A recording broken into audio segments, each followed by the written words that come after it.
தமிழக வெற்றிக் கழகத்தின் சார்பாக முதலாக கோபிச்செட்டிப்பாளையம் நகராட்சியில் 1வது வார்டிலே இன்றைக்கு துவங்கப்பட்டிருக்கிறது. இந்த நல்ல நிகழ்ச்சியிலே மாவட்ட கழக செயலாளர் சகோதரர் இன்று இந்த நிகழ்ச்சியிலே கலந்து கொண்டு பிரதீப் குமார் அவர்கள் சிறப்பான முறையில் இதை ஏற்பாடு செய்திருக்கிறார்கள். அவரோடு சேர்ந்து முன்னாள் நாடாளுமன்ற உறுப்பினர் சகோதரி சத்யபாமா அவர்களும், அண்ணன் சென்னியப்பன், தமிழ்ச்செல்வன், தனசேகரன், ஜெயக்குமார், சிந்து, ராமு, பிரபு, வினோத், சிந்து போன்றவர்கள் இந்த நிகழ்ச்சியை சீரோடும் சிறப்போடும் எழுச்சியோடும் இங்கே நடத்தி வருகிறார்கள். அவர்களுக்கு முதலில் என்னுடைய வாழ்த்துக்களையும் நன்றியும் நான் தெரிவித்துக் கொள்கிறேன். குறிப்பாக நீ மண்டி போட்டினா அவருக்கு தெரியுதா? குறிப்பாக தமிழகத்தில் ஒரு மாற்றத்தை மக்கள் விரும்புகிறார்கள். அதுவும் புதிதாக தமிழக வெற்றிக் கழகத்துடைய தலைவர் நாளை தமிழகத்தை ஆள வேண்டும் என்பதுதான் மக்களுடைய கனவாக இருக்கிறது. அந்த கனவை நிறைவேற்றுகின்ற வகையில் தமிழகம் முழுவதும் மக்கள் அனைவரும் ஒரே கருத்தோடு தங்களுடைய பணிகளை ஆற்றுவதற்காக அரும்பணி ஆற்றி வருகிறார்கள். குறிப்பாக சென்ற இடங்கள்லாம் எல்லோரும் சொல்வது ஒரே கருத்து தான். 18 வயதிலிருந்து 45 வயதிலும் இருக்கின்ற 100க்கு 90% டிவிகேவுடைய தலைவர் வெற்றி தளபதி நாளை தமிழகத்தை ஆள வேண்டும் என்பதுதான் எல்லோருடைய நோக்கமாக இருக்கிறது. அந்த அடிப்படையிலே தான் அவருடைய சுற்றுப்பயணம் சீரோடும் சிறப்போடும் எழுச்சியோடும் நாங்கள் நடத்துவதற்கு பல்வேறு விதிமுறைகளின் காரணமாக குறிப்பிட்ட மக்களைத்தான் காண வேண்டிய சூழ்நிலைகள் இருக்கிறது. ஆகவே மற்றவர்களுக்கும் நமக்கும் இருக்கிற வேறுபாடுகள் அதுதான். மற்ற இயக்கத்திற்கும் நமக்கும் ஆண்ட இரு கட்சிகளும் மாற்றப்பட வேண்டும் என்பதுதான் நாட்டு மக்களுடைய உணர்வுகள். நீங்கள் அதை கேட்கக்கூடும். ஏன் புரட்சித் தலைவி அம்மா அவர்கள் சிறந்த ஆட்சியை தரவில்லையா என்று கேட்கக்கூடும். அதைத்தான் நம்முடைய தலைவர் அவர்கள் சேலத்தில் நடைபெற்ற நிகழ்ச்சியிலே குறிப்பாக அவர்களுக்கு பிறகு 17 ஆரம்பித்து இன்று வரையிலும் இருக்கின்ற ஆளும் கட்சியாக இருந்தவர்கள் தங்கள் பணிகளை, மக்கள் பணிகளை சீரோடும் சிறப்போடும் எடுத்துச் செல்லவில்லை என்ற கருத்துக்கள் அங்கே வெளிப்படுத்தப்பட்டு வருகிறது. குறிப்பாக கிராமங்களிலே வாழுகிற மக்களுடைய எண்ணங்கள் என்ன என்று சொன்னால் 100 நாட்கள் வேலை என்பதுதான். அந்த 100 நாட்களை பற்றி 2 கட்சியும் பேசுகிறார்கள். மத்திய அரசும் அதைத்தான் பேசிக் கொண்டிருக்கிறது.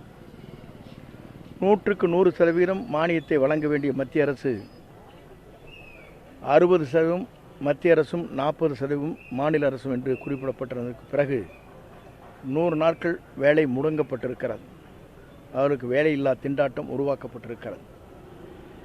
ஆகவே அதை தட்டி கேட்கிற நிலையில் என்டிஏ கூட்டணியில் இருக்கின்றவரும் தயாராக இல்லை. திராவிட முன்னேற்றக் கழகம் அதை நாடாளுமன்றத்திலே குரல் எழுப்பி அதற்காக அந்த நிதியை பெறுவதற்கும் அவர்கள் தயாராக இல்லை. இருந்தாலும் கூட 150 நாட்கள் நாங்கள் அந்த வேலைவாய்ப்பை உருவாக்குவோம் என்று சொல்வது வேடிக்கையாக இருக்கிறது. 100 நாட்களுக்கே அதை சரியான முறையில் செய்ய முடியவில்லை. மத்திய அரசு நிதி சரியான முறையில் வழங்கப்படவில்லை. மாநில அரசும் அந்த 40% வழங்கி அந்த திட்டத்தை நிறைவேற்ற முடியுமா இல்லையா என்பதை நாடாளுமன்றத்தில் அவர் குரல் எழுப்பவில்லை. என்டிஏ கூட்டணியில் இருக்கின்றவர்கள் இன்றைக்கு பேசுகிறார் 150 நாட்கள் வேலை கொடுக்கப்படும் என்கிறார்கள்.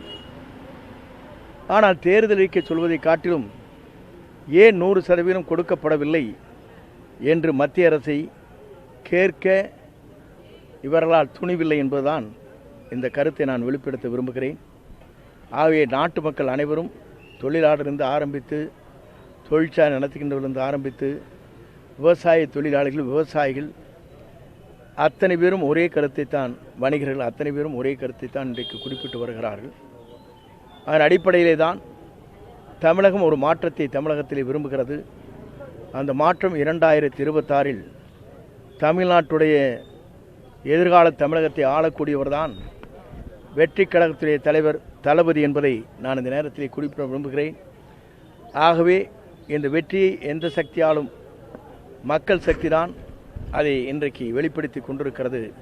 மக்கள் சக்தி எந்த சக்தியாலும் வீழ்த்த முடியாது என்பதுதான் தமிழ்நாட்டில் வரப்போகிற தேர்தல் அமையப்போகிறது என்பதை மகிழ்ச்சியோடு நான் தெரிவித்துக் கொள்கிறேன்.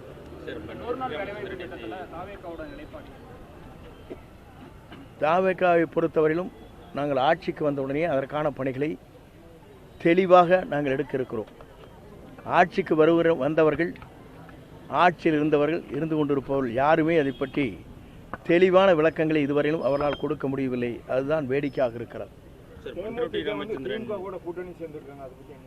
அது அவருடைய விருப்பம்.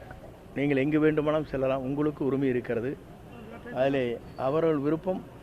எந்த இயக்கத்தில் வேண்டுமானாலும் சென்று கொள்வது அவருடைய விருப்பம். எங்கிருந்தாலும் வாழ்க.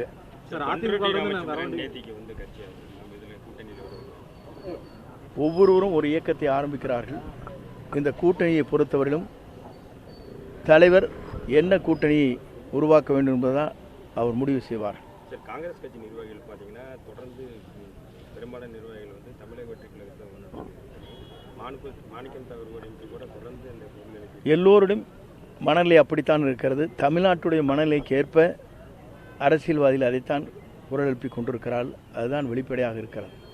5000 ரூபாய் பணம் போட்டாங்க. அதுக்கப்புறம் நேற்று பார்த்தீங்கன்னா கோடைகால சிறப்பு தொகை வருஷம் இந்த இத்தனை வருஷமாக கோடைகால இப்போ இந்த வருஷம் மட்டும் பணம் கேட்கறது எப்படி பார்க்குறீங்க?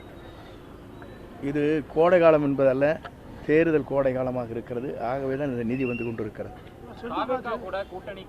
நீங்கள் பேசாதீங்க அண்ணா, நீங்கள் என்ன கேட்டு போட போறீங்க? ஒரு நிமிஷம் கம்ப்ளீட், கொஞ்சம் நேரம் கம்ப்ளீட் விழுந்துடாதீங்க. எனக்கு தாவேகா கூட கூட்டணிக்கு கட்சிகள் வரும் அப்படின்னு சொல்லியிருந்தீங்க. உறுதியாக பெரும்பாலான கட்சிகள் கூட்டணி பொறுத்திருந்து இல்லை, நீங்கள் என்ன பொறுத்திருந்து பாருங்கள்.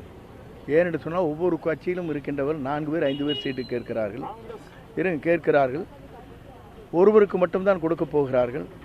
செல்வாக்கு மிக்க 2 பேர் 3 பேர் ஒவ்வொரு தொகுதியில் இருக்கிறார்கள்.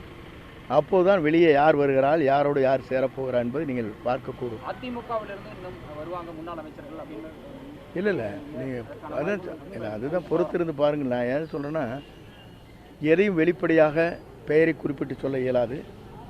அப்படி குறிப்பிட்டு சொல்கிற போது அவர் நம்மிடத்திலே வருவதை காட்டிலும் தடைகள் ஏற்படுகிறது. தேர்தல் அறிக்கை நம்முடைய தமிழக வெற்றி கழகத்தின் தலைவர் தளபதி அவர்கள் அதை ஆய்வு செய்து கொண்டிருக்கிறார்கள். எல்லோரும் தேர்தல் அறிக்கையை வெளிப்படுத்தியதற்கு பிறகு நம்முடைய தேர்தல் அறிக்கையை பொறுத்தவரையிலும் தெளிவாக மக்கள் எதிர்காலத்தை நோக்கி பயணம் செய்வதற்காக எதிர்கால தமிழகத்தை ஆளக்கூடிய தேர்தல் அறிக்கையாக அவர் உருவாக்கி கொண்டிருக்கிறார். அது தமிழக மக்களை வியக்கத்தக்க அளவிற்கு அது இருக்கும்.